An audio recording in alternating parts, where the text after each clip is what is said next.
আমি সাবাত সুমন আপনাদেরকে কবুতর সম্পর্কে মাঝে মাঝে কিছু টিপস দেই। আজকেও এসেছি কবুতর সম্পর্কে কিছু টিপস দেওয়ার জন্য। আশা করি আপনারা ভালো আছেন, আমিও ভালো আছি আল্লাহর রহমতে। তো আপনারা গত যে ভিডিওটা আপলোড করেছিলাম সেটা হচ্ছে কবুতরের পর কীভাবে আমরা গুনবো। এই ভিডিওটা আমরা আসতেছি, আপনারা বলেছেন কবুতর কীভাবে নরমাদি চিনবো। তো নরমাদি চিনতে আমারও এখনো সমস্যা হয়। তো তারপরে চেষ্টা করবো যাতে কিছুটা টিপস আপনাদের দেওয়ার জন্য, যাতে আপনারা নর্মালি বুঝতে পারেন কীভাবে কোনটা মাদি করতে। এটা 80% ক্ষেত্রে আপনারা যাতে সঠিক হতে পারে। তো প্রথম যে বিষয়টা হচ্ছে সেটা হচ্ছে নরের সাইজটা আকার হচ্ছে নরের আকারটা একটু বড় হবে, মাদির আকারটা একটু ছোট হবে। এরপর যেটা হচ্ছে নর একটু ফোলা হবে, নরের পশমগুলো একটু ফোলানো থাকবে। এরপর যে বিষয়টা হচ্ছে মাদির একটু শান্ত থাকবে, শান্ত স্বভাবের, কিন্তু নর একটু অ্যাগ্রেসিভ হবে। নর আপনি যে হাইটে দিবেন বাসা, ওইখানে নর গিয়ে ঘুরবে আর ডাকবে, মাদিকে ওইখানে বাসা বানাবে মাদির জন্য, যাতে ওখানে ডিম পারে। আর মাদি তখন নরের মাথা চুলকিয়ে দিবে।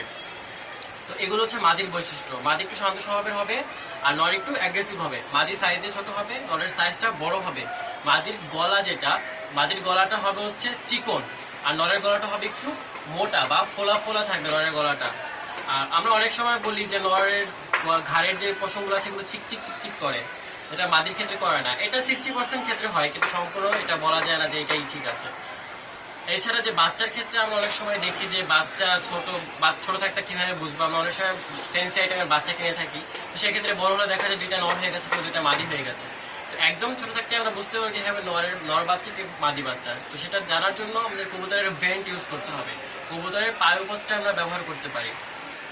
নর বাচ্চার পায়ুপথটা চ্যাপ্টা হবে, লাইক দ্যাট, এরকম চ্যাপ্টা টাইপের হবে।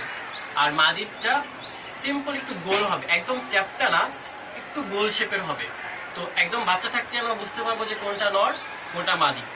তো এইভাবে যদি আমরা কবুতর কিনি, তো সেক্ষেত্রে আমার মনে হয় না আপনাদের হয়তো 80% ক্ষেত্রে আপনারা এগুলো দেখেই চিনতে পারবেন। আর এগুলো দেখে আর কবুতর সম্পর্কে যদি জানবেন, ততই আপনি অনেকেই দেখতে পাবেন যে কবুতর দেখলেই বোঝা যায় যে কোনটা নর কোনটা মাদি। কেন? কবুতরের একটা চোখ আছে, মাদির যে চোখ আছে সেটা একটু দেখা যাবে যে নিরীহ টাইপের একটা চোখ, কিন্তু নরের টাইপটা কিন্তু উজ্জ্বল, মানে দেখলেই বোঝা যাবে যে এটা নর এটা মাদি।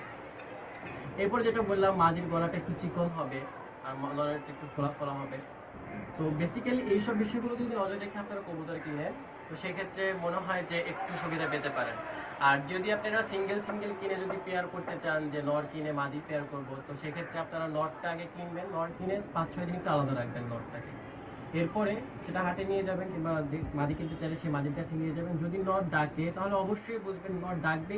ইভেন নর তখনই হয়তো বা মিটিং করতে পারে যদি মাদি ক্রিয়া হয়, যে মাদির উপরেই উঠে যাবে, লেজ নামিয়ে মাদির উপরে একটা অ্যাগ্রেসিভ ভাব দেখে, মাথাটা উঁচা থাকবে, লেজটা নিচে থাকবে, এভাবে ডাকবে।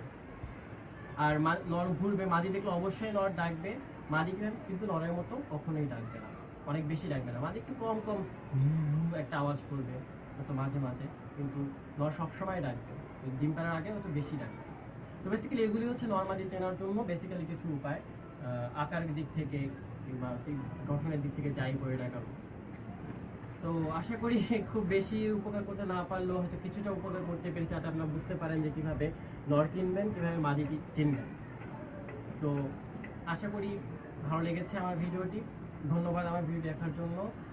আর কবুতরকে অবশ্যই সুস্থ সবল রাখবেন, কারণ বৃষ্টির দিন আসতেছে, হয়তো ঠান্ডার সময় ঠান্ডা লাগতে পারে। তো সেক্ষেত্রে অবশ্যই খেয়াল রাখবেন যাতে বৃষ্টিতে না ভিজে যায় কবুতর। আর বৃষ্টিতে ভিজে গেলে অবশ্যই গোসল করাবেন। আর কবুতরকে ভালো রাখবেন, নিজে ভালো থাকবেন, পরিবেশকে সুন্দর রাখবেন। সব পশু পাখির প্রতি আপনার ভালোবাসা দেখাবেন। অনেক সময় দেখা যায় কবুতর পালতেছি আমরা, কিন্তু কবুতরের প্রতি আমাদের অনেক মায়া, কিন্তু বিড়াল কুকুর এগুলো রাস্তার ভিতরে আমরা লাথি দিচ্ছি, ইট ছুঁড়ে মারছি, এটা করবো না। কারণ ওরাও পশু, আপনারগুলোও পাখি। তো চেষ্টা করবো সব পশু পাখির প্রতি ভালোবাসা দেখানোর জন্য। Thank you. এরপরে আপনাদের আরও অনেক কিছু ভিডিও আমি ইনশাল্লাহ দিব। আমার জন্য দোয়া রাখবেন যাতে আমি আপনাদের জন্য ভালো কিছু করতে পারি, যারা নতুন পাখাল আছেন তাদের হয়তো একটু সাহায্য করতে পারি। আর অবশ্যই সাবস্ক্রাইব করবেন, সাবস্ক্রাইব করতে ভুলবেন না, তাহলে কিন্তু আমার ভিডিওগুলো আপনারা পাবেন না। থ্যাংক ইউ ভিউয়ার্স, ভিডিও দেখার জন্য অসংখ্য ধন্যবাদ।